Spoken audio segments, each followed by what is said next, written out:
16 December মহান বিজয় দিবস বীরের জাতি হিসেবে বাঙালির আত্মপ্রকাশের দিন।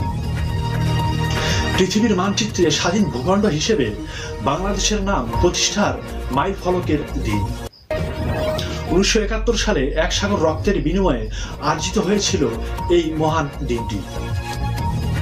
প্রতি বছরের ন্যায় এবছরও সারা দেশে নানা আয়োজনের মধ্য দিয়ে উদযাপিত হচ্ছে বিজয়ের এই বিশেষ দিনটি।